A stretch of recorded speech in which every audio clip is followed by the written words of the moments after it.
This is Somewhere in the Skies with Ryan Sprague.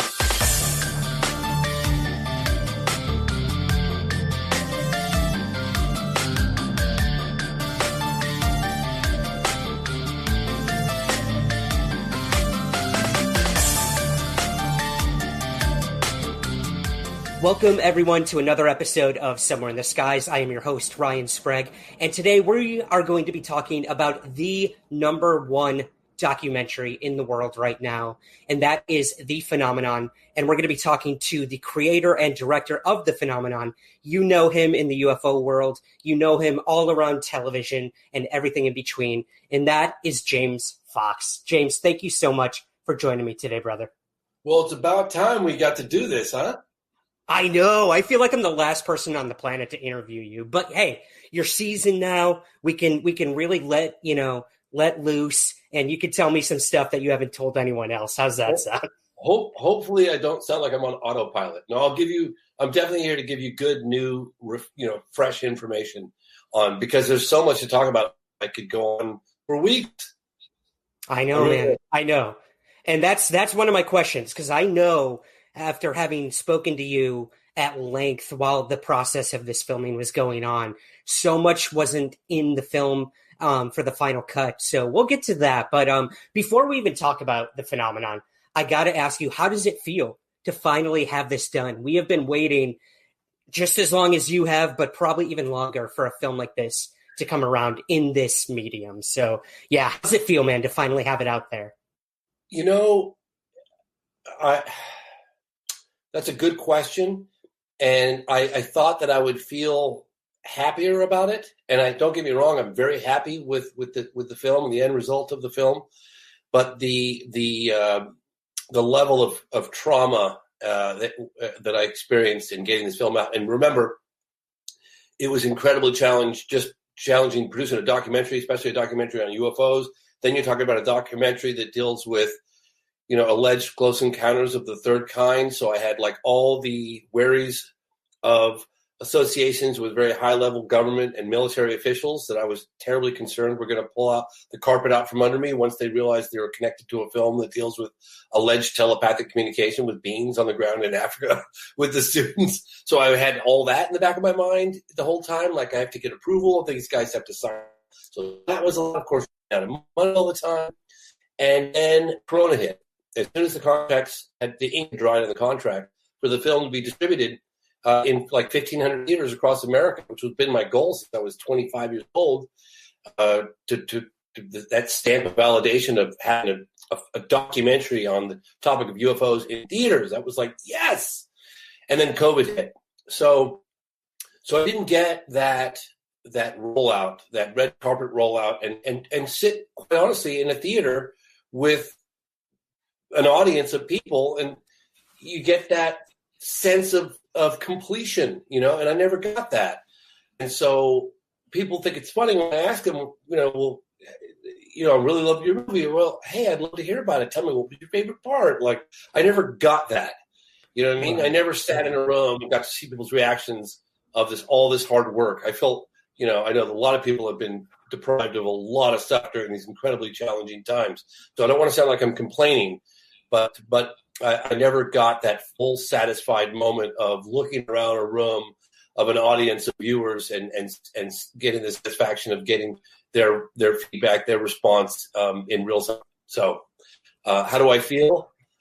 I'm really happy with the end result, and I haven't quite soaked it up yet. Yeah. Hey, man. I mean, again, this is probably the most tumultuous time either of us will see in our lifetimes, with everything going on in the world, in our country. And for the film to come out right now, I understand. It's a little bittersweet. Again, it did hit number one, which is incredible. But is there a possibility that we could see it in theaters once things kind of go back to normal, as people are calling it? There is definitely, we're having discussions about a limited theatrical rollout in 2021. There's a couple of people that we're in talks with about it. So yeah, that's definitely on the drawing board. And one of the things that I would like to personally make happen is I want to do a around the world tour. I want to go and have a massive screening in Africa, Europe, Australia, South America, China, a lot of the places that we film, and certain venues within the United States as well. So I'm definitely planning on doing something like that. But on top of that, there's discussion of getting into some actual movie theaters. So the answer to your question is most probably yes. Awesome. Well, let's dive into the film because we have a lot of listener questions as well. But I want to get to what I kind of personally found really interesting in the film. And that was your discussions with people who worked for Project Blue Book. I mean, rarely do we get this much of a glimpse into the work and lives of those who worked for the most visible UFO program within the government, within the U.S. Air Force, Project Blue Book. And the first person you interviewed was William T. Coleman, the public information officer for Project Blue Book. And he had some really interesting things to say. What was it like interviewing him? And what'd you take away from what he had to tell you, James? Well, I was shocked that he had never done a proper 60-minute style sit-down interview with really good lighting and really good audio and to tell his story, because Colonel William Coleman had one of the most dramatic UFO, and listen, I've heard a lot of UFO encounters, okay? Colonel Coleman, in my opinion, had one of the most dramatic UFO encounters I've ever heard. And I don't know if your audience wants me to go into a little bit of it or not, but basically, let's do it. Okay, so the duration of this encounter was roughly 9 minutes. It started off at an elevation of 9,000 feet. He was in a B-25. It was 1955 over Alabama. He had 3 other people in the plane with him. There were engineers from Lockheed Martin and Boeing, and they started, like I said, they started the encounter at 9,000 feet. It ended up at maximum continuous power at treetop level. And I said to him, "What do you mean by maximum continuous power?" And he goes, "If I went any faster, the engines would blow up." and he literally said he's chasing this disc, and they're all looking at this thing in broad daylight. They thought they're going to collide with it. He had to take evasive action, and he was so low that if he turned, he was going to dip the wing into the trees, and so he had to pull up, and he lost sight of it for a moment. But to hear this guy's encounter, a lot of time people think UFO encounters as some blurry light off in the distance. But, when you get an encounter with qualified observers, engineers, pilots, proximity of, like, we thought we were going to literally hit this thing. We're looking at it going, there's no exhaust vents, there's no wings, there's no tail, how is this thing flying?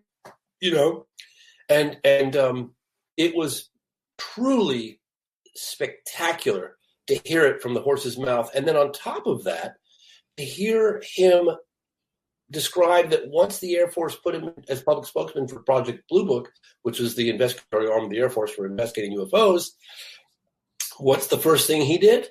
He went to find his report, because when they landed in 1955, Project Blue Book was in full effect, and they all took detailed, notes, or they filled out forms and detailed statements of the encounter.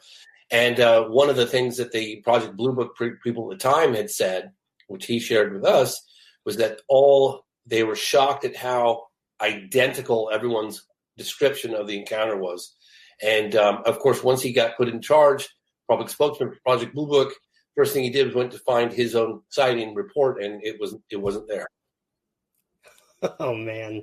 Yeah. And now, was this, correct me if I'm wrong, this was one of the times in the film that you had a recreation, and you actually filmed from within a bomber. Is this right?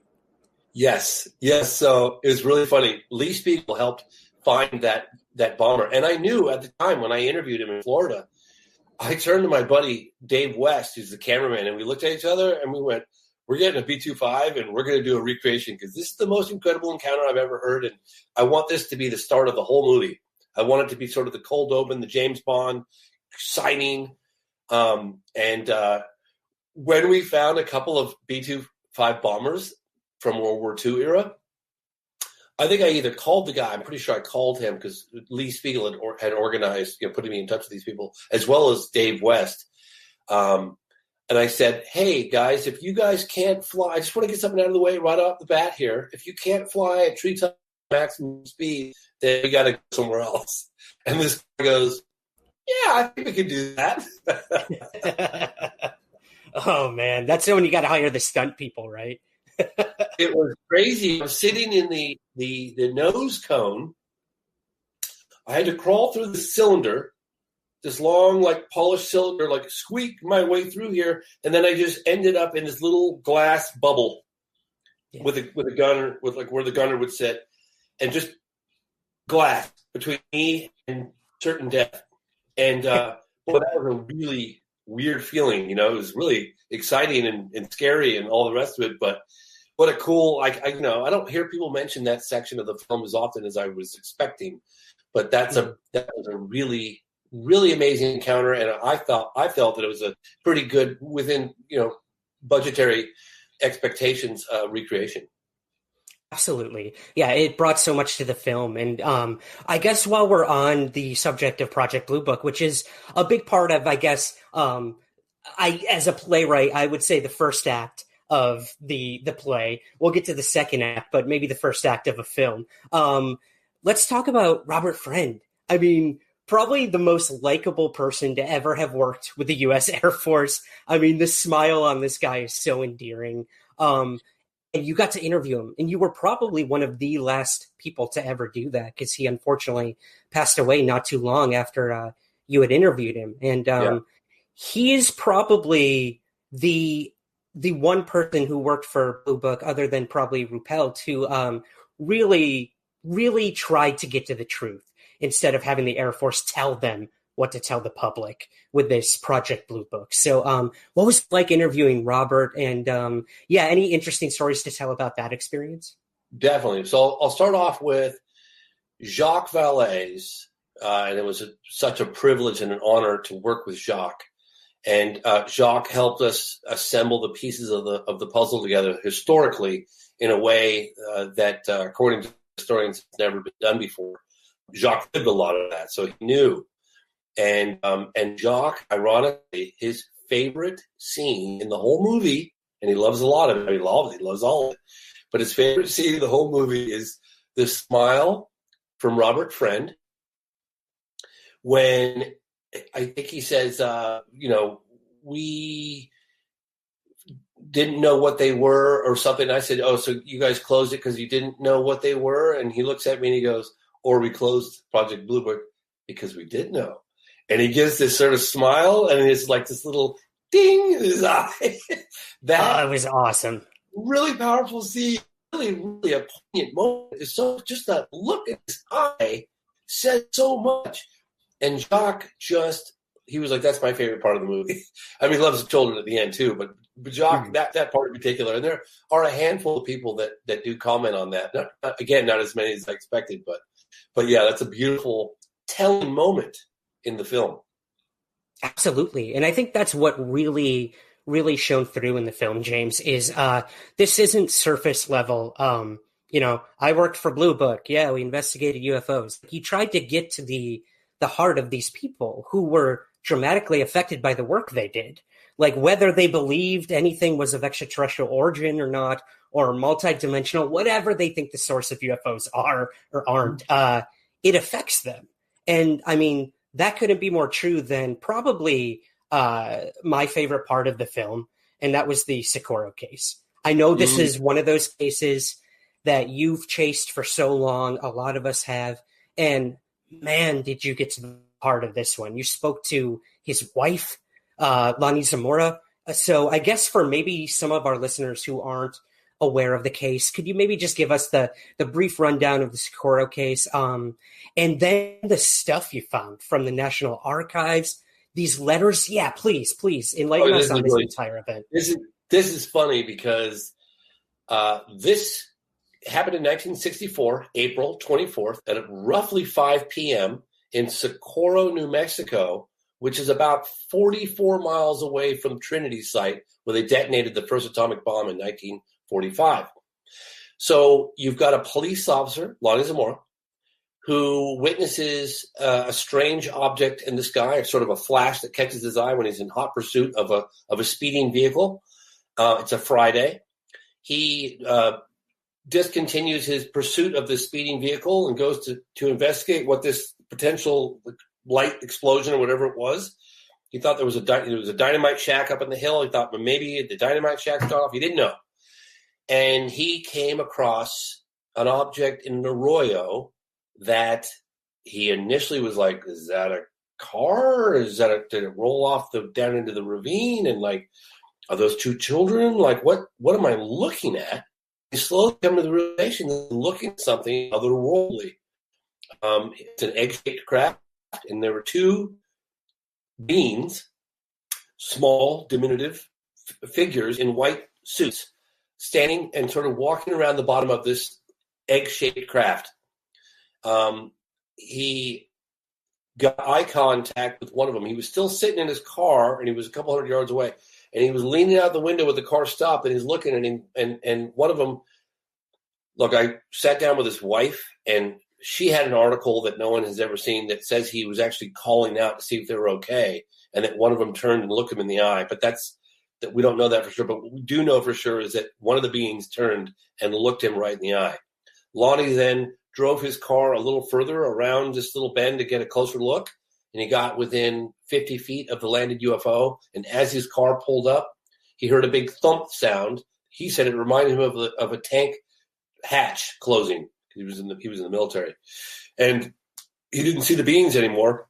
And then he took 2 or 3 strides out of the car towards this object, putting him roughly 35, 40 feet away.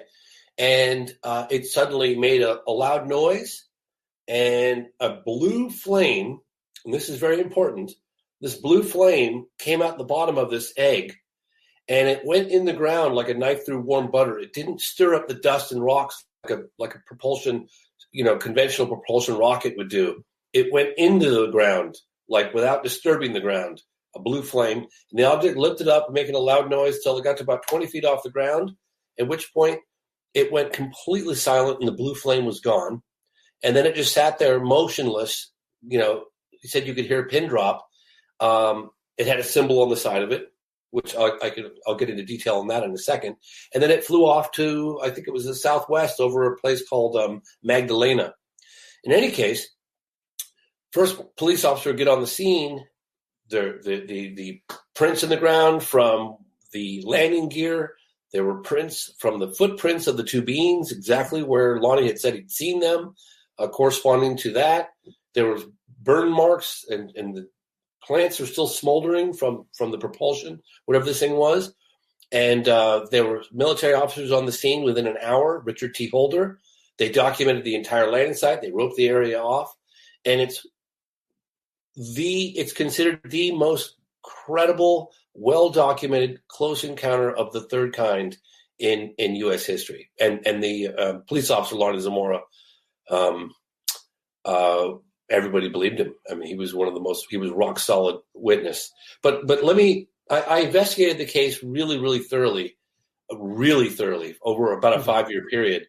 I went and got to know and getting into Socorro and getting into that tight-knit community was not an easy thing to do. I befriended one person who then eventually introduced me to Lonnie's wife, Mary, became friends with her. I eventually bought their truck, which I have in California now. Became really good friends, and then she introduced me to his coworker that he worked out at the dump site for years. I got him on camera. I went to I interviewed his daughter Diane, which unfortunately that part of the interview for whatever reason ended up on the edit room floor. I met with his son Michael. They all confirmed for me that 2 things. One, his wife said he was never the same after that day. And his daughter said the one thing that he confirmed unequivocally is that the Air Force really, really didn't want him to talk about it, especially the aspect of the encounter that involved the beings. Because It's one thing to be, unable to identify, an airborne object. It's another thing when you've got beings on the ground.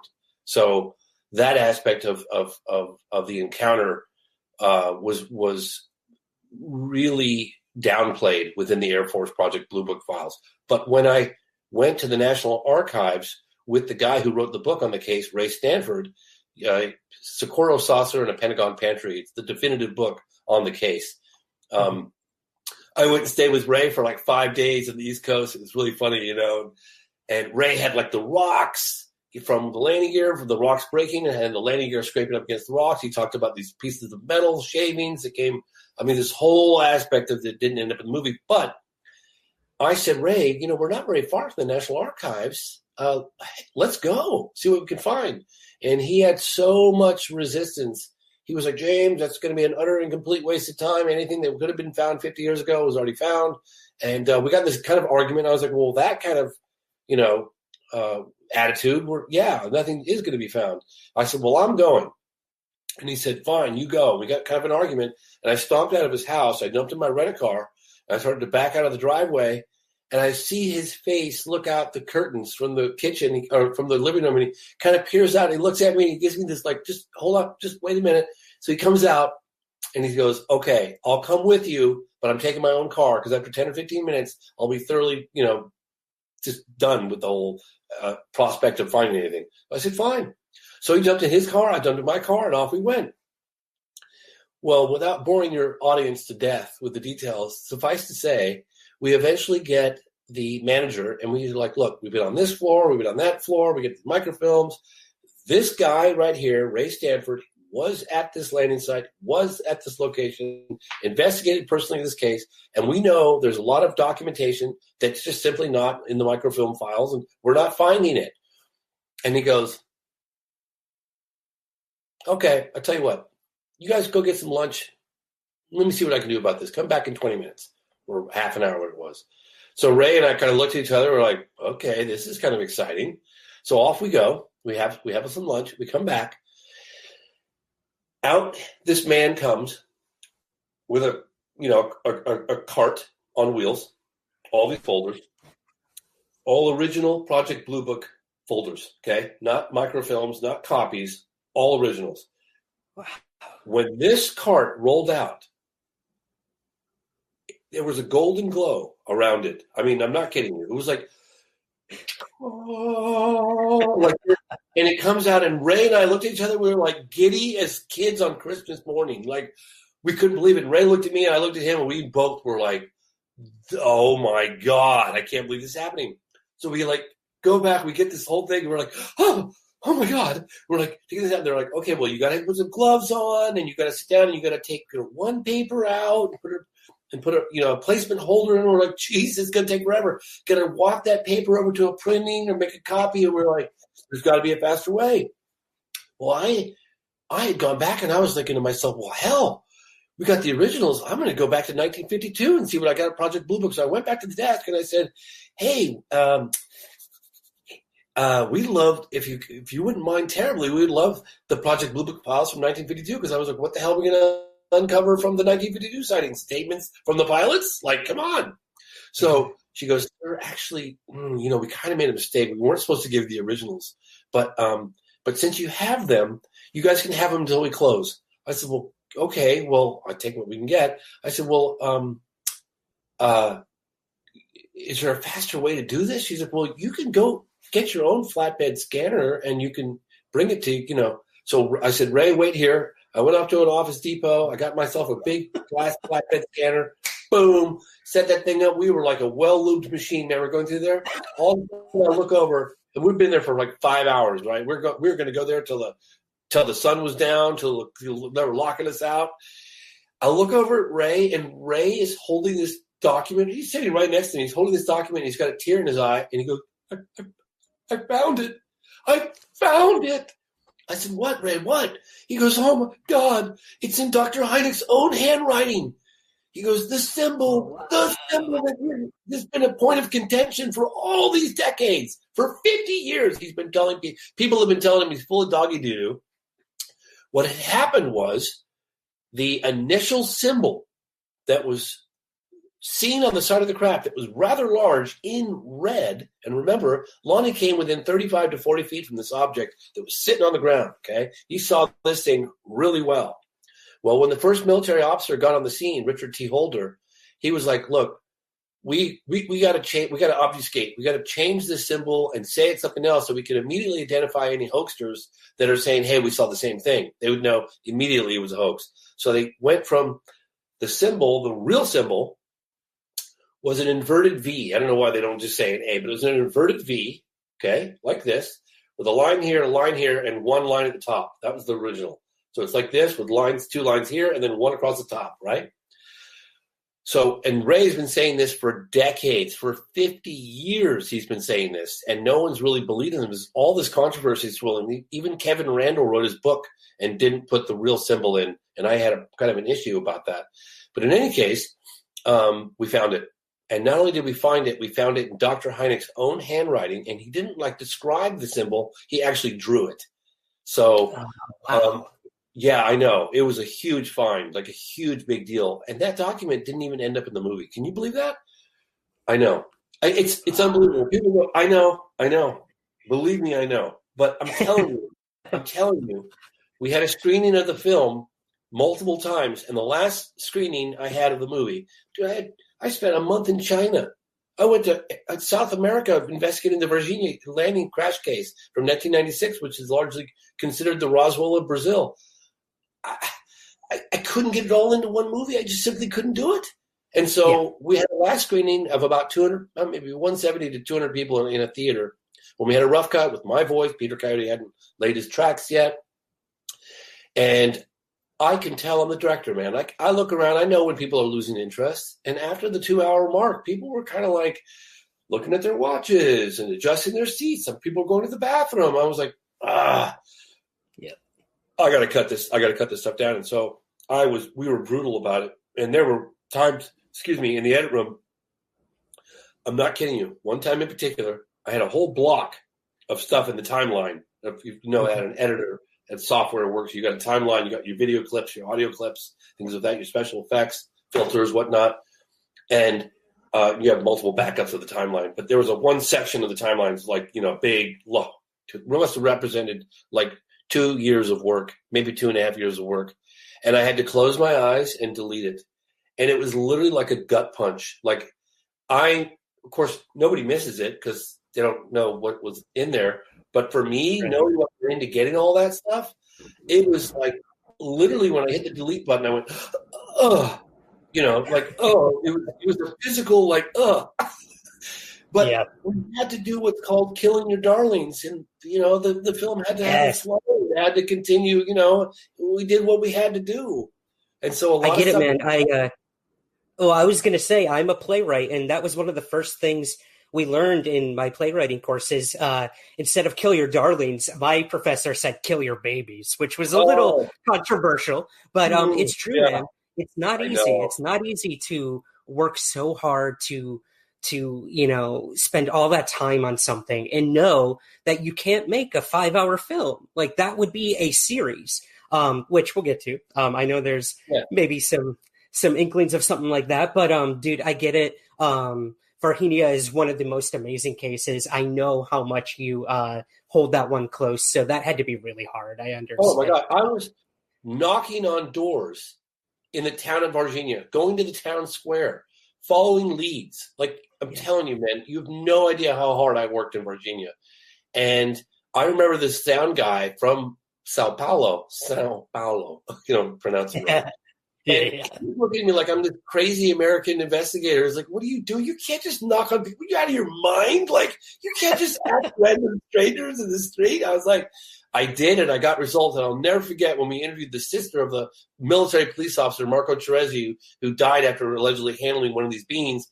I'm interviewing the sister, and there was her husband, literally standing 50 feet away. I could tell her husband wanted nothing to do with her going on camera. I mean, nothing to do with it. You could tell this has been a major issue within the family, within the town, and to do her brother justice, she agreed to go on camera. And I remember this. I remember this Brazilian, sound guy kind of looked over at me and he goes, "You got to be the luckiest bastard I think I've ever met," because we were literally knocking on doors. Well, that entire film, that section of the movie, gone. So Man, No.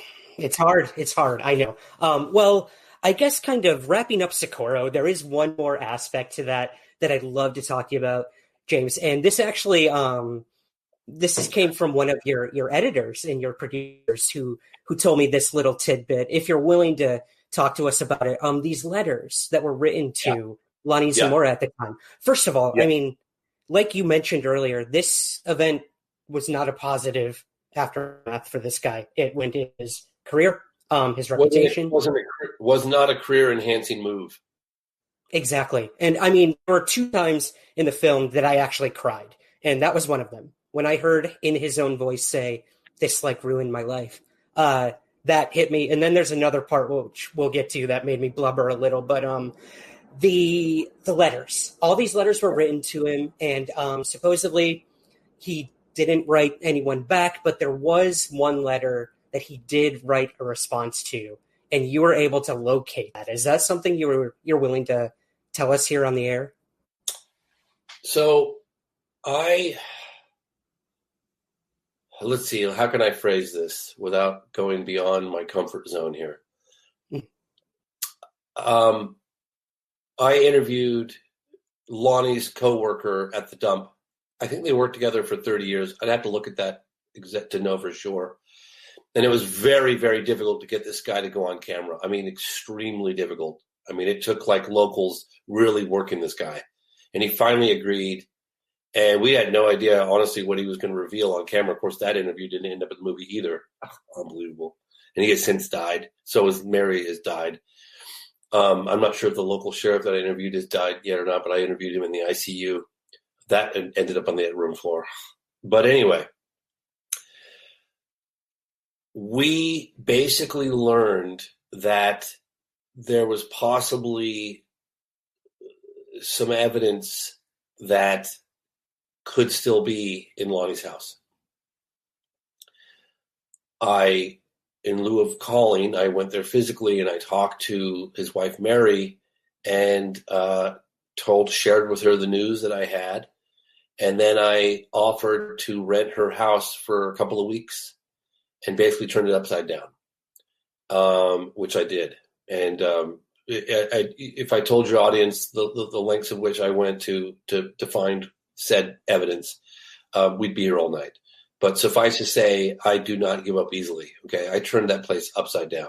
In the process, I found a black duffel bag in his police locker in a shack, shed outside away from the house, and inside was meticulous keepings of newspaper clippings, articles, letters of correspondence. Most of which were never even opened. Some of them were opened and clearly not responded to. And I asked Mary, I shared with Mary what we'd found. And look, one of the things that was so many people responded from all around the world. Like, I just simply couldn't believe how many letters Lonnie had in this. And he had meticulously kept them. Clearly, he put them all in one spot. And then, as I said earlier, the Air Force did a really good job at getting him to downplay the aspect of the close encounter of the third kind, describing the beings. And that was something that Richard T. Holder had said to him very early on. You know, they took him into the interrogation room. I don't think he got out of there till about 1 o'clock in the morning. The sighting happened at 5. The military showed up at about 6. And his wife said he came home and he was white as a sheet, you know, and didn't want to talk about it. But in any case, before the military had gotten on the scene, there were local police officers and other people that got to hear the unfiltered account of the beings and all this other stuff. And so that got out and was published in some of the local newspapers. Lonnie had cut those out and had kept them really special in this little collection of things. And so you'll see when you watch the movie, there's those descriptions of the beings and the fact that one of them looked right at him and all that stuff that probably would have just been forgotten had it not been for obviously Ray Stanford and those little clippings, but also letters from around the world of people that seen similar things. There were also many references to people submitting photographs in the letters, okay? And I'm going, why would you, it would say stuff like, enclosed, please find, 4 photographs of an object very similar to what you described. I took them in LA, I took them in here. Like, I got a number of those letters. And I'm thinking to myself, why are the thing is opened and there are no photographs in any of these envelopes? Well, I talked to his wife, Mary, and Mary said that he had an ongoing relationship with the Air Force. They would come back and check in on him, call him. There was a correspondence that went on for quite some time. And I'm convinced, based on what I saw, that, and I know you asked me about a specific other letter that he did respond to, but I will say that I'm convinced that people sent him photographs of similar objects because he was like the epicenter of UFO sightings in America at the time. In fact, probably the world, because they got so much attention, and that he gave those photographs over to the Air Force. Because why else would someone say, here, please find enclosed these photographs of, on a couple of occasions in letters, and there's no photographs? Like, yeah. What else? Give me another explanation. Yeah. Wow. Yep. I mean, again, like, that's the thing when it comes to these cases, they happen, but then things continue after that. So the fact that they buddied up to him and probably confiscated those photos says a lot. And again, we won't go into all the specifics, but it was a very powerful part of the film. Oh, thank you. And one of my favorite parts too. There's one more thing I want to mention, and yeah, this is the audience out there. This is something that I exhausted every possible avenue, and I don't. Again, I can remind your viewers, if I told you the level of detail that I went after some of this footage I'm about to mention to you, we'd be here all night, and your eyes would glaze over. But suffice to say, I came across at the National Archives before I met with Zamora. I came across letters from Quintanilla, who was Project Blue Book manager or chief project officer at Project Blue Book at Wright-Patterson Air Force Base in Dayton, Ohio at the time. Okay. Well, it came to my attention that through Quintanilla and Dr. Hynek, through letters of correspondence, which I still have today, that there was a film crew that came to Socorro in, I believe it was May of 1965, but I'm not exactly sure of that date, but it was months after the sighting. In fact, I think it was under a year. The film was referred to in Air Force memos, Air Force letters of correspondence between Hynek. And basically what was said was, Quintanilla said, it's come to my attention that there's a film crew that's coming to Socorro, and that Lonnie Zamora is going to participate in this film, and we really don't want that. Like, I'm really concerned it's going to open up the floodgate of inquiries, and we don't want that. He goes, it would be too obvious for me to go through Socorro, but why don't you be passing through and just stop by and pay a visit and find out what the hell's going on? Is Lonnie really doing this? So I was like, wow, that's interesting. I haven't heard about that case. Well, then I even have the return response letter from Dr. Hynek, who says to Quintanilla, hey, I'm here. I am sitting down in Socorro, New Mexico with all the key players, and the only thing missing is the UFO. Kind of, haha, and confirmed that Lonnie was indeed participating with the film. But that's all I knew. When I came across this duffel bag at Lonnie's house, newspaper clippings cut out, and I got the details of this film. And it was a film called UFO. It was called Phenomena 7.7. Phenomena 7.7. And the interesting thing was, we were going to call this film initially 701, right? Right. 701 is the representative number of cases after 12,618 UFO cases investigated by the United States Air Force. 701 remained unexplained. That was like, it's symbolic of the stubborn, 5, 10, 15% of UFO reports that, after careful scientific examination, defy a terrestrial explanation. So it's symbolic, that number 701. Well, Phenomenon 7.7, the producers were Empire Studios, Michael Musto, and a guy named Dr. Frank Stranges. And I was like, oh, okay. And he was like, well, we're calling it Phenomena 7.7 because in 1965, out of this many cases, you know, seven, yeah, it was like 7 whatever percent was unexplained. But anyway, it was very kind of similar to, you know, what we were initially called. That's interesting. So they came, I find out that Lonnie participates in this film in 1965 from Empire Studios with the director and producer Michael Musto and Dr. Frank Stranges. Well, I couldn't find Michael Musto, but I found Dr. Frank Stranges, and I looked him up, and he had just passed, unfortunately. But I wanted to find where this movie was, okay? And I read more articles about it, and that basically the movie was going to be premiered, and it was shot on 16 millimeter color. And it was documented the entire, like, all the witnesses, Lonnie Zamora on camera. No one's ever seen it. And so I was, like, dying to get my hands on this thing. And I looked up Empire Studios. I got a hold of Dr. Frank Strange's wife, Julie. And Julie had some medical issues at the time, and she was still, you know, very devastated by the passing of her husband, Frank. And I befriended her. It took me about a year. But then I went through... you know, with her blessing, I went through his storage facilities, which were in Los Angeles, that were, you know, boxes stacked to the ceiling and all these at 100-degree temperature heat with no ventilation and no windows, and going in there and going through hundreds and hundreds of boxes from top to bottom, looking for a copy of this film. And she kept telling, I know it's here somewhere, and I must have spent 2 weeks looking for this thing, pouring sweat, can't breathe. Couldn't find it. Then I did research on Empire Studios. It had gone bankrupt. It was purchased by some other company. I contacted that company. I had people go into the archives there. Oh, my God. Long story short, after 5 years, I gave up, and I never found the film. And I'm going to ask your audience to be patient with me, but I think it's called Phenomenon 7.7. I'm 99% sure. So if anyone ever hears of it or can continue that effort to find it, you'll find 16 millimeter color, you know, interviews, professionally shot with a budget from Empire Studios in 1965 of one of the most compelling and well-documented UFO close encounters of the third kind in Socorro, New Mexico. But I was unable to get my hands on it. You did the dirty work, James. Now it's time for someone else to continue that. So any of my viewers or listeners, I know you are all as tenacious as James is. So get out there and look for that film. We need to find that.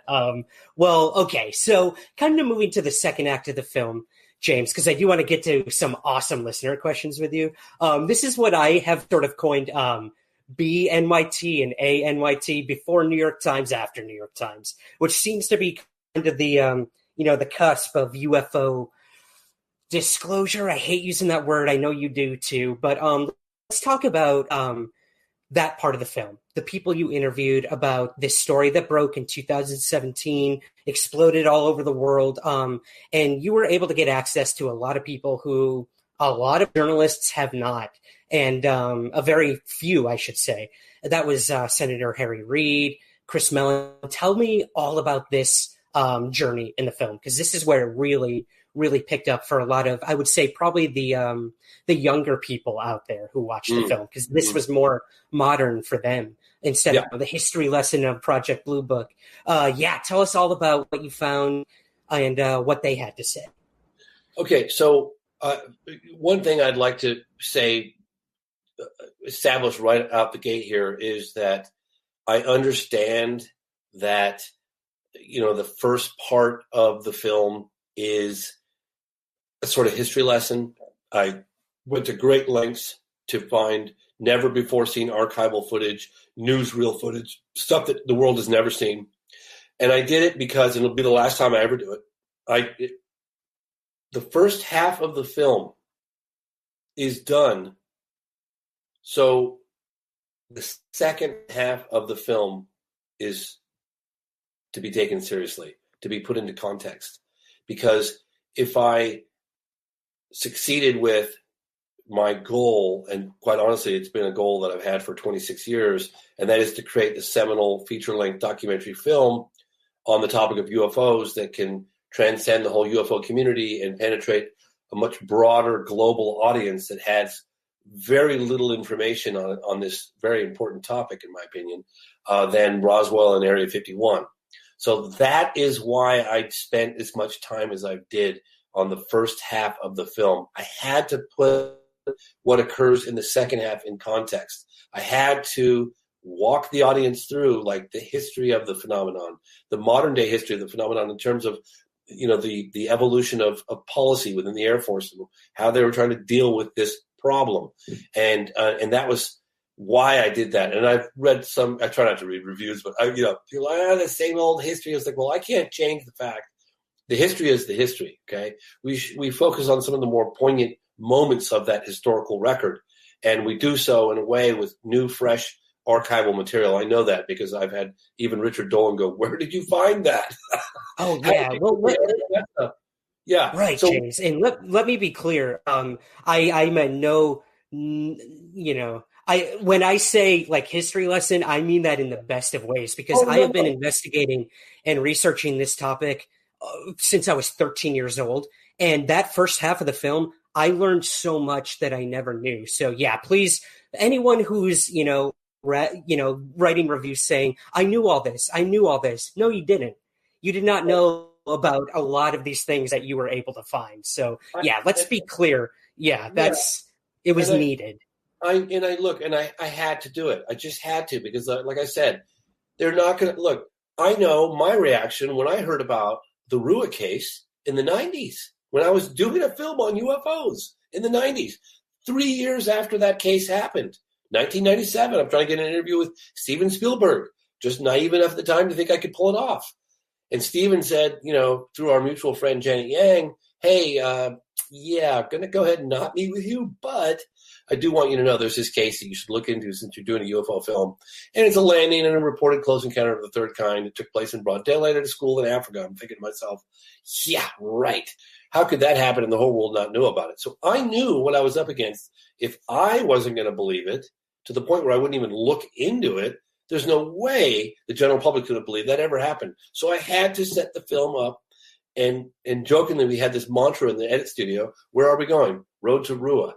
Road to Rua. We're in a courtroom. We're presenting our case, and we need to build our case and to get to the point in which the audience may just walk away from watching this film thinking that incident really did happen.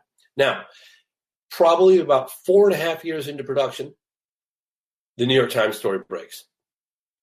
I kind of knew from previous experiences, you get the valleys and the peaks and the level of interest within the media on the topic. It never goes away totally, but sometimes you have these lull periods. And I've seen that. It happened with all films I've ever done on the topic, and I've done 4. And I jokingly was saying in the studio, hey, everyone was like, well, how are you going to end this movie? And I said, well, I don't, usually there's a sighting that gets promoted. I'm sure something will happen. And, it's going to be several years. But I had no idea that the secret Pentagon program ATIP was going to wind up on the front page of the New York Times, and that a household name, Senate Majority Leader Harry Reid, was going to be the guy who launched it. I mean, my God, that was like the most explosive thing that could have possibly happened. I mean, granted, it added a couple of years of production onto the film, but my God, what a wonderful, wonderful thing to have occurred. And everything has changed since then. You asked me, how do I know that? It's because I've got people around the world that have been heckling me for decades on my research into this and my films into this. Less so, more recently. But when that story broke, I had people all over going, maybe you were right. Jesus, James, I can't believe this. This is amazing. It really changed the climate significantly. And then, of course, we had our primary targets of, Fravor and Mellon and Reed and Lou Elizondo and the New York Times. And, we had to, I'm not kidding when I said it was at least another 2 years, and possibly more, because when we eventually got an interview with Senator Harry Reid, which was a truly wow moment for me in production, he dropped a couple of bombshells, which led to us realizing we had other elements of the phenomenon that we had to cover in the movie, which added an additional year of production, and that is UFOs and nukes. And I mean, there were some things that Harry Reid said in your film that instantly went viral once the film came out and was all over the headlines. And that was pretty interesting, some of the stuff he had to say.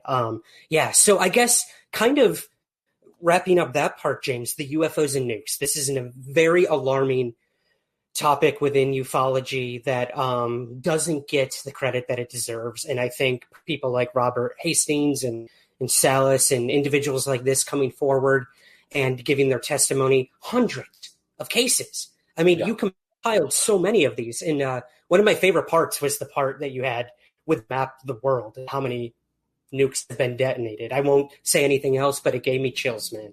It gave me chills. I gotta plug a couple of people there. Robert Hastings made his entire archive available to us. He worked with me night and day. He was absolutely amazing. He deserves all the credit for that. I mean, it was painstaking putting that together with my writer partner Mark Parrish, who's amazing, and also we have George Knapp, who's working tirelessly behind the scenes to make it. Harry Reid on board. That was like a window about maybe like this. I didn't talk to even my partner about it. No one during negotiations. I don't want to jinx it. And it was almost got pulled out from under us the morning of. But, you think of UFOs, but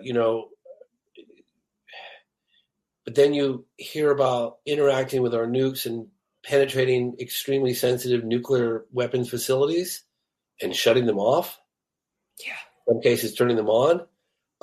That's an intelligence. That's like, whoa, damn. What are they saying to us? And that was one of my favorite moments. Basically, I met with Robert Salas years ago, and he goes, "Well, the message is pretty clear to me. It's like taking matches out of the hands of a baby, And that was one of the aspects that Senator Reid had shared with me on camera when we were doing a little walk and talk, getting some B-roll in the hallway, which was massive. I mean, I couldn't believe that he didn't reveal it, and I didn't ask during the sit down, but he did reveal it during the walk and talk for the B-roll, and he said that was one of the more alarming aspects of the phenomenon, and that's why we ended up doing the section that we did with UFOs and nukes, which I find it's unbelievable. It is, and I think it's only just begun of what we're going to learn about that part of all of this. But kind of wrapping up my personal questions here, James. Yes. Zimbabwe, we have to just cover it briefly. We won't go through the event. Anyone who wants to know about the event, go watch the film. You cover it in great detail. But what you did is the case involved child witnesses, which is amazing. These cases with children, they make some of the best witnesses because they have no filtering mechanism. They don't have preconceived notions about what they saw. They just tell you what the hell happened. And I wish we had more of those types of people out there. So, but you caught up with them. You went to Zimbabwe and you interviewed these witnesses, decades later. And that was the other part of the film that made me cry, was when you interviewed these people, and all of them stick to the story, which is incredible, and it shows how much it affected their lives. I get goosebumps just thinking about it. It's the most amazing case I've ever investigated. Absolutely. Looking at Randall Nickerson, by the way, has got a film coming out. One of our co-producers, Dan Farah, is producing it with Randall. He's been working on it for a long time, and he needs to get credit where credit is due. He's done an extensive research on that case. He was very helpful in locating some of the witnesses today, and making that and pulling that off. And look, I had a level of resistance from day one with that case because my investor at the time, this guy Larry, was just like, you mean to tell me I said, I get it. I said, look, I had the same reaction. Just Larry, hold on, just please. I said, just look at this archive footage of the children being interviewed by a Harvard psychiatrist. Just take a moment, I don't believe, because look, it's really hard for anyone to wrap their mind around how a sighting of that significance, you've got a UFO, multiple UFOs, land in broad daylight during morning recess. There were 100 kids. People often say 66. It was closer to 100 because 66 went on camera. 100 kids in the playground that witnessed in broad daylight, and the occupants get out and interact telepathically with the kids. And look, you'd go and ask anyone randomly on the street and on street corner, they're gonna think you're smoking a crack pipe. I mean, honestly, no one's gonna believe it. But I'm telling you, when you look at the testimony of the children, then you track them down and you talk to them 20 years later, and then you go to the location in Africa and you meet with more of the students, now young adults, and then the school teacher. Listen very carefully at the end of the movie what Judy Bates says, who's now the headmistress. You really have to pay attention and listen to what she says, because she apologizes to the children for her behavior at the time, her unwillingness to sort of back the kids up, and then sort of confirms that she was dealing with stuff from her own personal experience of that incident. It's quite remarkable. And a lot of people miss it. But if you listen very carefully to what she says, she's confirming what the kids saw, and she's confirming it in a way that would definitely suggest that she was a witness as well. Absolutely. And I think it's important to also stress this idea that when a child comes to a adult with something like this, of course they try to brush it off. And so did the news. And this goes for the Westall case, which you cover as well, and a teacher who came forward with that one as well. But I wouldn't exactly say he came forward. that's a good point. Yeah. We'll let the viewers debate that. But I think this idea of children being really good witnesses really shone through, and the messages they were given. Again, there's so much to this case, and you cover it so well. So we'll let the viewers look at that. But let me say one thing, if I may, briefly on that case. That was that and Socorro were two of the most challenging edits. Clearly, there's so much content. Like I said, Socorro, I interviewed the whole family and coworkers and local sheriff and all the documentation. I mean, there's only so much you could put in, in 10 minutes, 15 minutes. That case, Zimbabwe, Rua, we probably spent over 1,000 editing hours on that piece, and it was pretty good. And I eventually got a new writing partner, this guy Mark Barish, and he is an incredibly smart and talented guy who just happened to have worked with John Mack during that time in the 90s and even traveled to Africa with him. That case was very close to his heart. He'd been thinking about it for 20 years. In fact, he founded a company planting trees after he heard about the testimony from the children and the environmental impact and all that stuff, and is since responsible for planting 10 million trees. That case was so close to him. He came into the studio with me, pretty late on when we had a pretty good rough cut of that section. And it took like myself and 3 other editors take after take after take. I mean, it was a monster to get a handle on. And Mark came in. He goes, well, let me have a look. And I said, Mark, I think we've got a pretty good cut. He goes, well, let me come in and have a look. So he came in and had a look. And he was one of those guys that was so fastidious about everything that it was like annoying. Because I'd sit in the edit room just going, look over at him like, Mark. He goes, oh, no, there's a statement here with one of these kids. And we're looking through like 15 hours of material. It's here. No, this is important, James. And I'm just totally annoyed, just going, oh, come on. Like, I've been working on this for years. And he was right. Mark was right, because Mark made these little changes, these little bits of testimonials that may seem insignificant at the time, but that just add that next layer of not only credibility, but storytelling that really got that section to really pop. And, the ending was kind of an accident. I think I've talked about this before, but I was amazed at hearing the accounts of the children now as adults, hearing them after having 20 years to think about and process, this whole event. A lot of them had never even spoke to their partners about it after all 20 years because they were tired of defending it. But listening to the adults, talking about an event that occurred 20 years ago as if it happened yesterday. The level of description of the encounter and watching them draw what they saw. And I created this whole montage of the adults' voices but them as children. And I worked really hard on it. I spent weeks and weeks on it, and I didn't know where to put it. And so I sort of bumped it to the end of the timeline.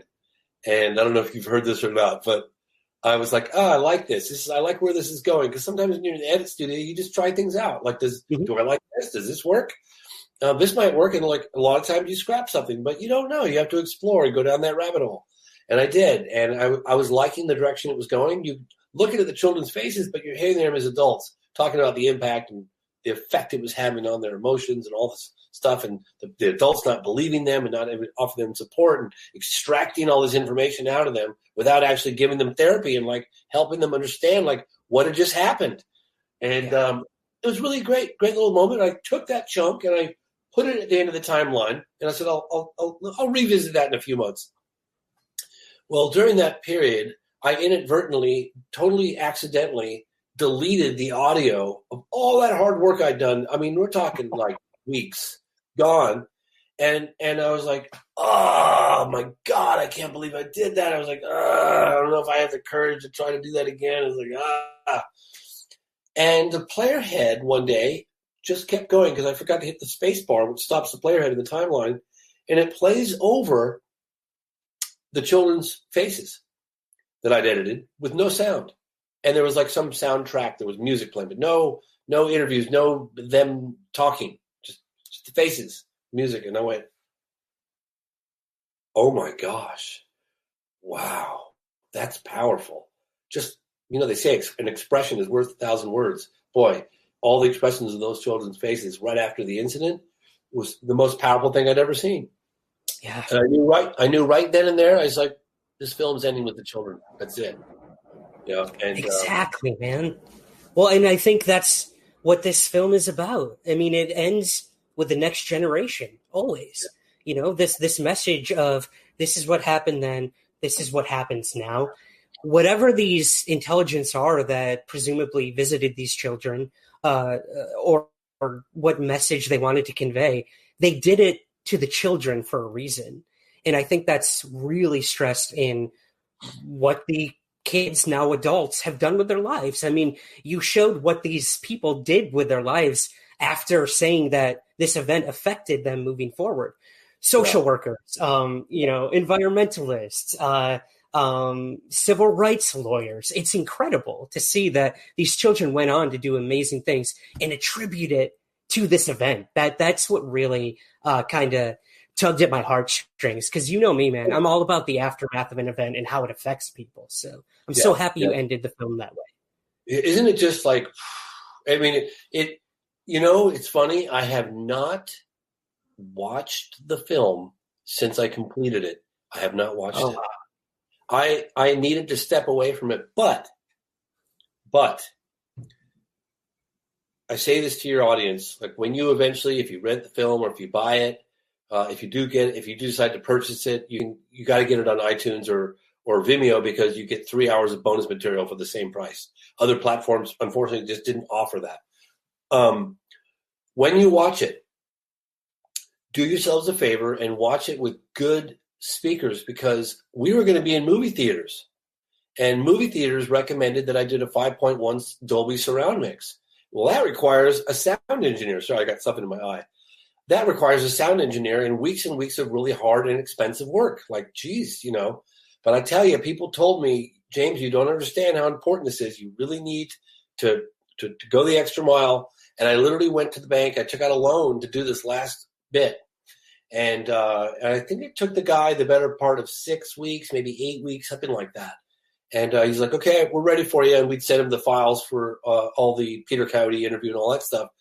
And I went down into this beautiful theater, like big screen, surround Dolby speakers. I mean, it was really an impressive setup.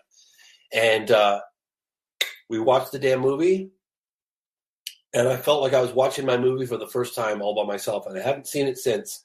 We put some credits and things of that nature. But basically the whole film, start to finish, color correction, audio sweetening, surround mix. And if you have a Dolby 5.1, that section of the film in Socorro, New Mexico, the voices from the letters, they bounce around the room. Yeah. Like the sounds. Oh my gosh. Jesus, please watch this movie with good speakers, because my Lord, I could not believe the difference it made watching it with the way it was designed to be heard. Because, like I said, this was going to be in movie theaters. We got robbed of that, unfortunately, for now. And so it's truly a spectacular experience, in my humble opinion, when you see what this like 6-time Emmy award-winning audio engineer did. Because, wow, it was really impressive. Yeah, and I mean, kudos to everyone who worked on the film in terms of who did the score and the cinematography and this and that. Everyone involved. We won't name them name by name. That's what credits are for. But just beautiful job by everyone, I have to say, James. I've seen every horrible UFO documentary out there and every good one out there as well. Suffered through some bad ones. But dude, this just hit every mark that a UFO researcher could hope for in a UFO film. So I would love, if you're willing to stick around, I will fire through some listener questions here. Is that cool? Yeah, totally. Awesome. Yeah. I never have received this many listener questions for an episode. So this is fun for me. It really depends on how much you're willing to share, but let's just go through these, man. Some of them you already answered. So apologies to those out there if I don't get to your question. Let's see here. Rick on Facebook asks, Luis Elizondo endorsed the hell out of your film, saying it said things he could not and that it was entirely accurate. That is a hell of an endorsement coming from the former head of the secret Pentagon UFO program. So Rick wants to know, given that most of the film was about a non-human intelligence, James, what are your current thoughts about the alien theory? This guy, Rick, he buys into it, but what do you think? What was your intent with the film? Was it to say some of this could be alien, or was it to say we don't know? I have drawn the conclusion, and I've asked this question to the highest level of people I've ever been in the room with. I want to know what is going on. And I really want to know. Believe me, it's been almost my entire adult life has been, I'm a Taurus. I get to the bottom of things. I don't know if we'll ever know in our lifetimes. I'd like us to. I don't know. But what I do feel comfortable saying, and this is speculation, but it's informed speculation, is that there is clearly an omnipresent intelligence that has the ability to manifest itself. It's nuts and bolts. It's also psychic in a multitude of ways around the globe. Okay. And it plays tricks on us sometimes. They have a sense of humor. They also, can read our thoughts, which sounds a little crazy, but I can't tell you how many times I've talked to witnesses about it. I mean, look, I'll give you one example of that alone. That's with Parviz Jafari. He was chasing a jet over Tehran in 1976. He was the Iranian general. And he decided, just thinking about trying to shoot this thing that he was chasing, he literally went to do it, and his whole control panel locked up. He was like, he said to himself, boy, maybe that wasn't such a good idea. But I could go into detail after detail after detail about this, but they have the ability to read our minds. They're technological. Their technology is light years advanced from our own. Clearly I'm of the camp, if they wanted to do us harm, we would have done it a long time ago. I don't believe that. One of the things I learned sort of organically in the edit room is I was working with this guy, Lance Mungia. He's a great guy. He was an editor. He came over with some fresh ideas and thoughts and came up with some brilliant, brilliant strategies. But he goes, James, we should really, and David Marler had all this wonderful archive audio and stuff, newspaper clippings and everything. And he goes, we should take out a map and see where these sightings are all happening in the 40s and 50s. And, so we took this map out, Texas and New Mexico, and we're going, oh, look at this. Proximity to Trinity site. That's right here. And these bunkers are right there. Roswell's over here. And we're going, that's interesting. This level of activity all around this, within proximity to all this nuclear activity. Well, what does that say to me personally? Then we looked at the UFOs and nukes aspect of it. They're clearly interested in our nuclear capabilities or the birth of the atomic age. I mean, that's all that stuff was happening right around that hot spot.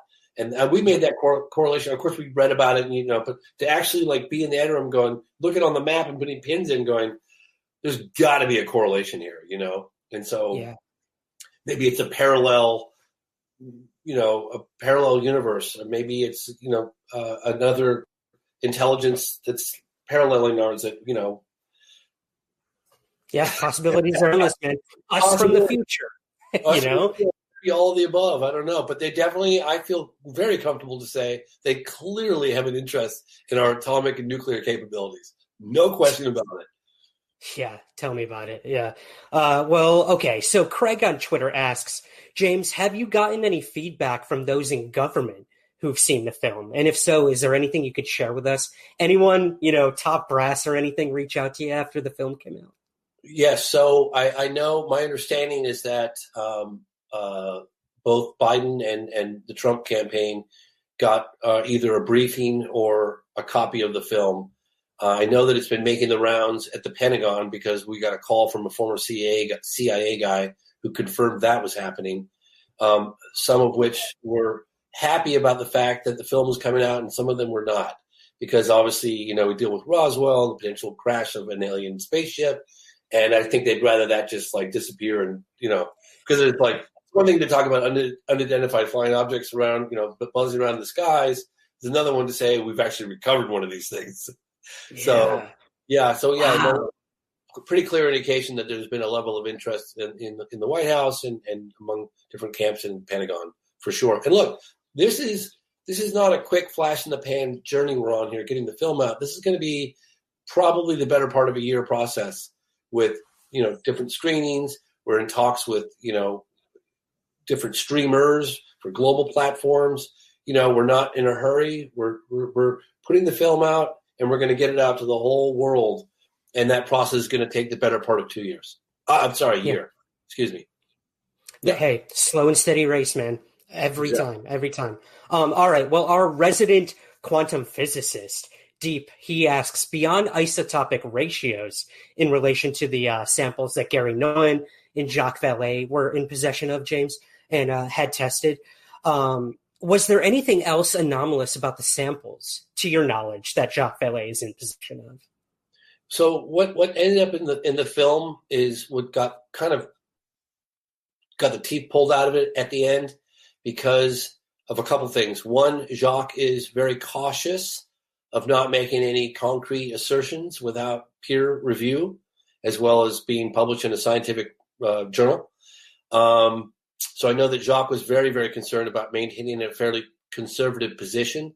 I know that Gary had his concerns with this association with Stanford University and that aspect of it. So we kind of had to tone it down because when we got in the actual lab, they were revealing a lot more, which would unfortunately end.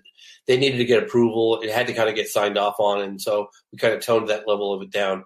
But I do know that, and look, I'm no scientist. Okay. I'm not going to even pretend like I am, but I do know that the level of excitement was pretty high when they were looking at something that was manufactured, that was engineered at an atomic level.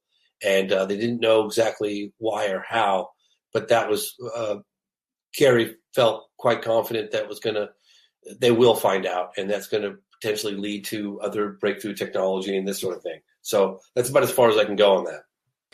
Yeah, I think that's about as far as a lot of us can go with that in terms of our scientific knowledge of isotopic ratios. Yeah, but hey, look, even people like Tom DeLonge and To the Stars Academy and whatnot, they've got the same sort of, not the exact same, but materials they're in possession of that are manufactured at the atomic level as well. So there has to be something to it.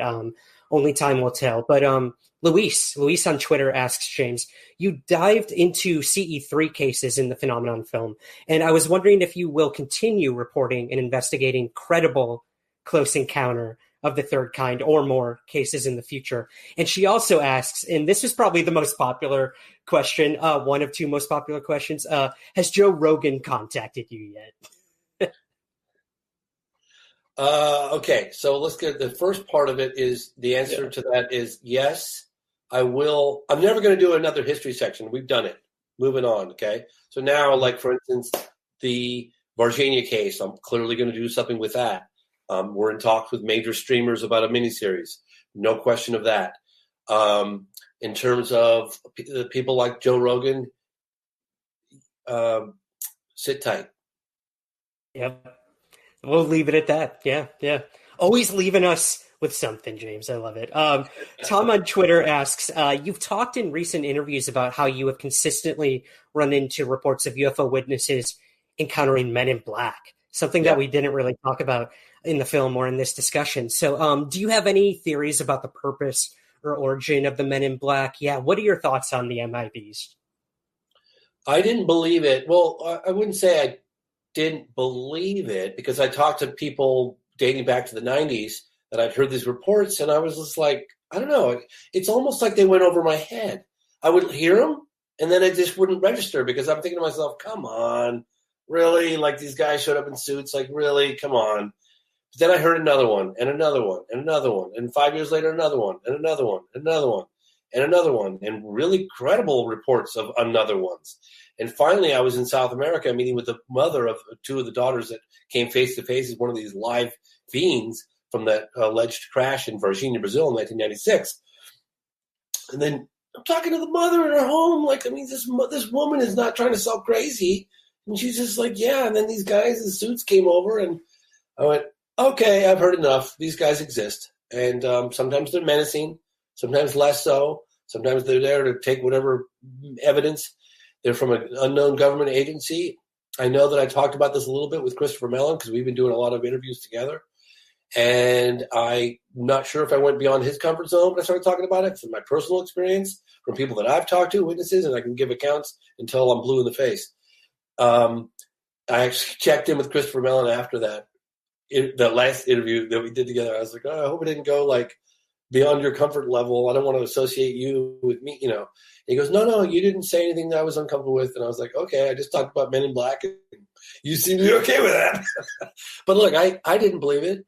And I don't know what agency they're from, but they're very interested in, look, the better the case and the likelihood of any decent evidence, they're damn straight they're going to show up. Yeah. In some form or fashion. Yep. I agree with you. All right. Nick on Twitter asks, you brought up the most pristine UAP video that you'd personally ever seen in an interview with Rich Dolan recently. And Nick wants to know, have you had any further contact with the guy who was in possession of this video, and will we ever see it? Great question. I got messaged by two people after that Richard Dolan interview. I was like, wow, I should have brought up a few other things as well, because he's got quite an audience, and an audience that's pretty, plugged in. And one of the people confirmed, he goes, I saw that video too in 2001. I was like, oh my God, you saw it? He goes, I said, how do you remember it? He goes, exactly like you remembered it. I said, great. I can't believe it's the first person I've heard in 25 years that said that. Then I got contacted by another person, and that other person is a private investigator, homicide cases, and he is looking into it. That's fair. That's all we can ask for. All right. Well, here we go. One of your editors actually chimed in as well here, James, and that's Lance, you mentioned earlier. He wants to know what through lines of a cover-up that you found via investigative journalism, stories about people, being forced to shut up, or about what they saw, being paid off, threatened, humiliated, physical evidence that was disappearing, he put it. What do you think? Is there a clear cover-up in all of the research that you've done? Hi, Lance, by the way. I think that Lance knows where the bodies are. I really do. I'm kidding. I'm kidding. Wouldn't put it past him. Yeah, no, it's interesting I think one of the most telling moments for me was when I was in Australia, and I met with a couple of witnesses that had been silent for 50 years. One of them was a school teacher. It was a science teacher. And I know that he was a witness because I talked to all the papers, but I also talked to the then children, now adults, that were standing next to him. And I won't bore your audience with details on how that interview came about, but it was one of the more difficult things I've challenged to do to get him to come forward. But he said that he had met visits from guy. It was at least one man in a suit and another one in a military uniform, and they threatened him in no uncertain terms and on multiple things, reasons why he cannot talk about it. He didn't talk about it for 50 years. Yeah. I mean, look, I think that's changing now. I really do. The last story I heard about these guys menacing witnesses was in the 90s. And I'm sorry, I'm just trying to think if I've heard any more recent cases. Well, the 2006 O'Hare, but I think that was more of a question of the United Airlines not wanting to be associated with pilots who see UFOs or staff that see UFOs. I think that was less of a government shutdown or cover up, less so. But I think things are changing. I mean, look at what's happening right now. Look at the fact that people like former Senate Majority Leader Harry Reid coming forward and publicly, not only making those incredible statements, but endorsing a film that deals with, Close Encounters of the Third Kind and all these other unambiguous UFO encounters. It's a very encouraging sight. Christopher Mellon, all the work he's doing, Lou Elizondo, whether you like Two Stars Academy or not, that's quite an influential group of people getting together and making stuff happen. And so I think I'm incredibly excited for the future of this. I really think that we might just be reaching a tipping point. I honestly believe that. Mm-hmm. I do too. And we'll get to that in a minute, what the government is currently doing in terms of the UFO issue. But let's get to this one here. Derek on Twitter asks, do you believe that full disclosure would fundamentally change humankind? This, big, grand, capital D disclosure. I mean, I know you're not a big fan of it. I'm not either of it ever happening. But yeah, if it did, James, what would change? Everything or nothing? I am firmly convinced that if the floodgates opened and it was revealed what is known, I think two things. I think one, it's going to open up the floodgates of inquiries of which a lot of things they don't have the answers to. I really don't believe they know who they are, where they come from, what they want. I really believe in my heart of hearts. Yeah, of course they know they're real, and I'm sure they've recovered the stuff, and I'm sure that Roswell happened the way they said it happened. But that doesn't change the fact that, just because you have a piece of the debris that you have the answers, who they are, where they come from, what they want. I think anybody who says they do is full of doggy doo-doo. I really do believe that. And look, my position could be challenged, and that's fine. I'm just speaking from my personal perspective and from people that I've talked to, and I've talked to pretty high-level people around the world. And I'd love to say that they do know what's going on. But the other prong to that whole potential revelation is I think it could be just exactly what the world needs right now. I think that it would force us to see ourselves for who we really are, and that's one race and one planet. And I firmly believe that. It sounds like a kumbaya moment here, but how could you not? How could it not have a unifying effect on all of humanity? So I'm very optimistic about it. And I think even if it's a little scary, we don't have a lot of all the answers, that's okay. Yeah. I don't think we're ever going to get those answers, honestly. That's my personal opinion. And I think you're right. I think the world is not doing too good right now. A lot going on. And I'm not just talking here in, these very Western eyes that us Americans usually look through. Yeah, we've got political turmoil. We've had it in the past. We'll have it again. But a worldwide pandemic. I mean, this is killing the world. The world itself is dying every day from the things we've done to our own planet. So, hey, if there's going to be some sort of intervention from another intelligence, I think we're inching closer to them finally being like, let's cut the shit, let's help them out, and then let's see what happens. It's really funny. I've thought about this in the past, and again, this is just total speculation. I need to emphasize that to the 10th degree.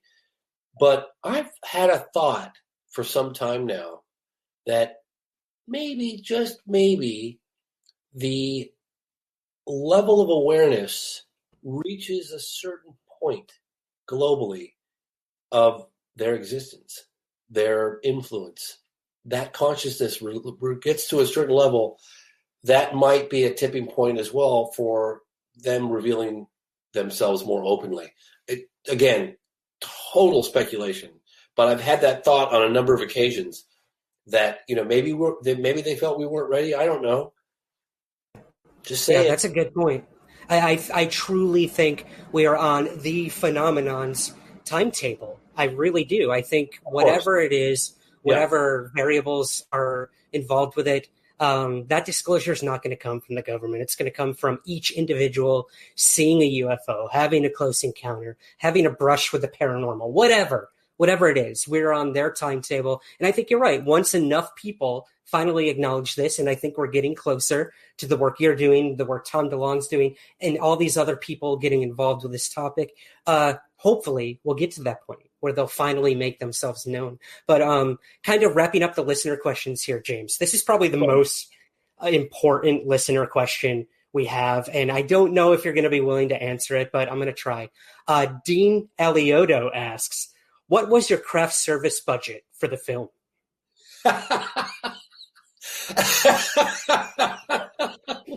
I had to, man. I had to. Oh my God. I think it was like $1.50 or something. Some McDonald's, right? Yeah. Value menu. Well, what's really funny is I've said this before, but we literally edited this movie at the end of a dirt road in a little shack that had an extension cord running from the main house a couple hundred yards away or a couple hundred feet away. No internet, no very little cell phone reception because Jacques used to come out for these marathon edit sessions and he completely cut off from the world. And in this little shack with no running water, no toilet. And it was, kind of a little rough. And I would tell people like, hey, but it was supposed to be a temporary situation until I could find something else. I mean, I live in a small community. I know everybody. I was thinking I could find an affordable place to edit my movie, and I couldn't. And I have a room in my house to do it, the very room I'm sitting in now. But I have a son that would come in. I got people coming in at all hours, and really disturbing. And we got so much work done in this beautiful little space, in this garden, in this little cabin, that we just made allowances for the fact that we didn't have a bathroom, we didn't have running water, we didn't have, but magic happened in that isolated spot. And I sound like a broken record here, but Jacques would joke around. He goes, "Okay, I'm coming out from San Francisco. I got my compass, I got my face paint, I got my knife. I was like, I got my bear spray." And Jacques comes out this like. He's got a sense of humor. Everyone sees this guy is so serious all the time. But yeah, sense of humor. Jacques has got the best sense of humor of anyone. I'm so intimidated by just being in his presence. I have to be honest with you. I really feel like an idiot. I hate to say it, but I just feel so inadequate next to this guy. Jacques is just like, oh my gosh, I'm not worthy. I'm not worthy. I'm not. And yet.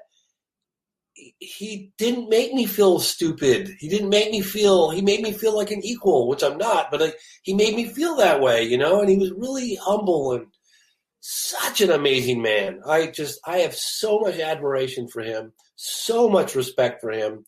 And I owe Lee Spiegel. That was Lee Spiegel. That was all Lee Spiegel that made that introduction. And I owe the film wouldn't be what it is today without everybody involved, but without Lee Spiegel having brought Jacques to the table. That was a game changer. That's awesome. Lee is a hell of a guy. He lives in New York here near me, and we've met up a few times. And, him telling me everything that was going on with your film. And I remember you were sending me like little videos every now and again of you in, the garden area. And there's like Jacques in the background. I'm just like, holy shit, this must be like the most surreal thing ever. So I want to ask, kind of closing things up, James, what was the most like memorable experience throughout this huge journey for this film? Was there one moment you can really pinpoint where you're like, oh my God, like I did it. I knocked this out of the park, or I'm going to make a difference in this entire discourse about UFOs. Anything you can sort of muster up there? Well, there were a couple of wow moments.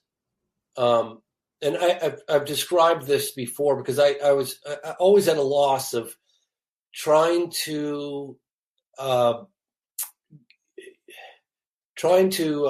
convey what it was like, the pressure of producing this film.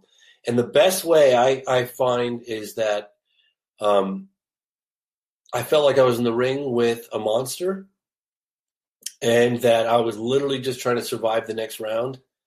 And that's the best way. It's exhausting because you can't like I think honestly, I look at myself in the mirror now and I look like a beat up wreck. I mean, this film, piece of me died making this movie, and I'm not trying to sound melodramatic, but I really mean it. A couple of wow moments for me was when I was in the lab in Stanford, at Silicon Valley with Jacques and Gary Nolan. I knew, like, holy shit, this is big. Wow, I can't believe this is happening. The moment when I was in the room, thanks to George Knapp, with Senator Harry Reid. I mean, geez, I've seen that guy in my living room for a long time. Heard about Senator Reid. My God, I can't believe I'm sitting down with this guy.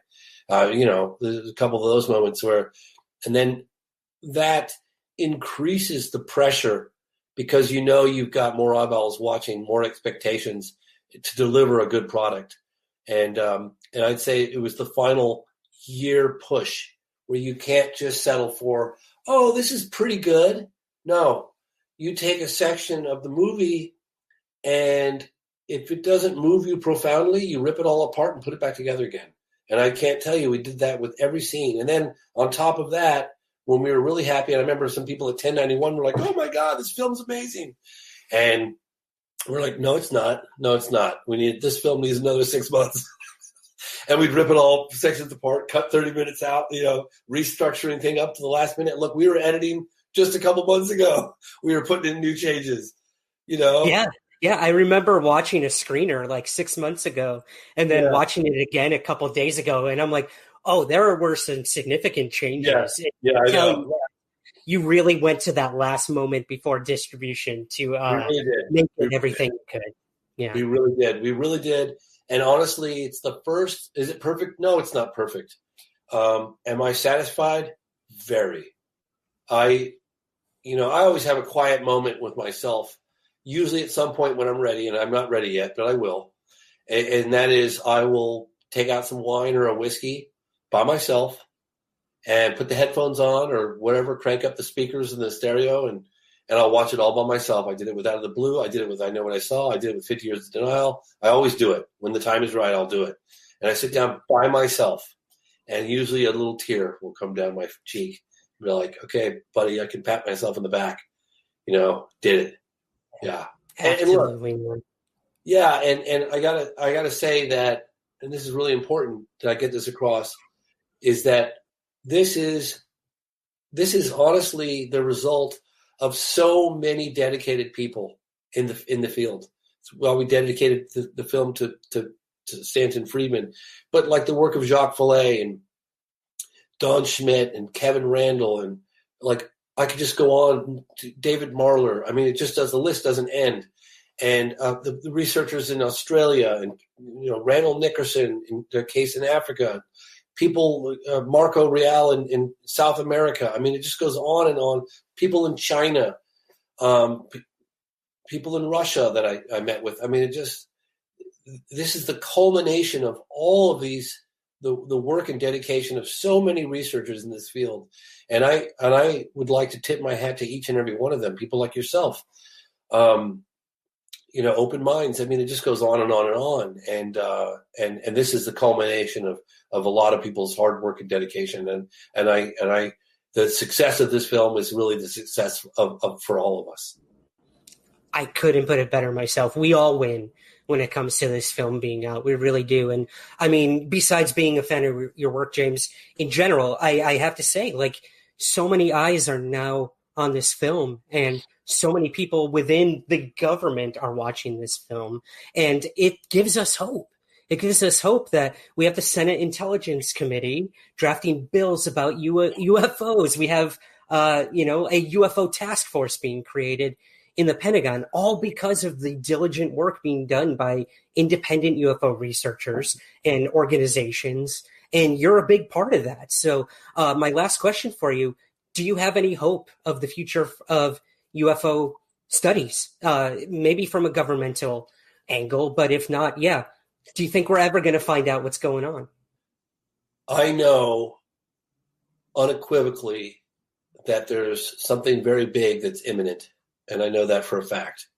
I think it's going to come in the form of either a statement or something of that nature, and sit tight for that. And I'm very confident that's about as all as I'm going to reveal. But it's imminent, and I can't say if it's 1 week, 2 weeks, 3 weeks, but it is. I've been told it's imminent. We will leave it at that, man. I can't ask for a better way to wrap this up with hope that we're going to get something. So last question, of course, where can we find the phenomenon and everything you're up to, James? Oh, thank you. So you can go to the website, which is, by the way, your audience, something that's really, really, really helpful. If you guys can rate us on Rotten Tomatoes and iTunes, it's incredibly helpful. It really does take that extra time and just give us a quick little rating, maybe a little blurb. You don't even have to do that. You can just hit the stars, whatever you feel the film is worthy of. And that's incredibly helpful. And our website, which has all the links, and again, I'll remind your audience that if you want to buy the film, I think it's like $12.99 or something like that, get it from iTunes or Vimeo, because you get 3 hours of bonus material, which is really cool. Stuff that didn't make it in the movie.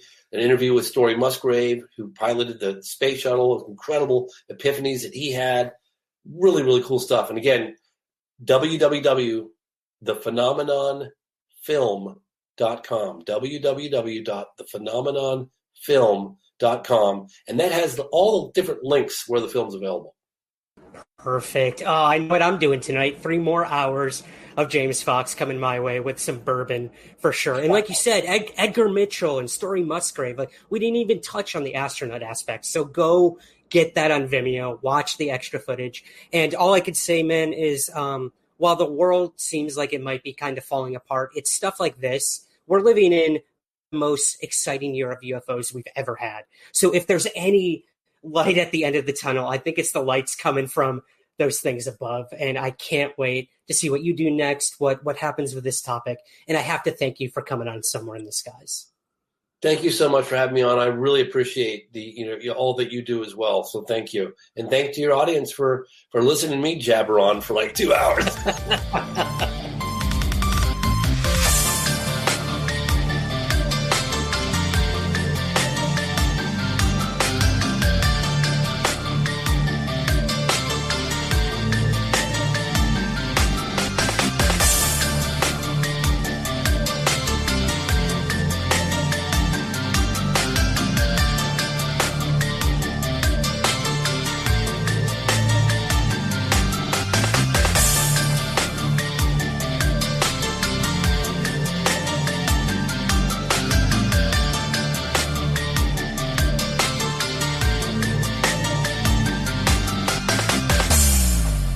Somewhere in the Skies is produced by Third Kind Productions in association with the Entertainment One Podcast Network.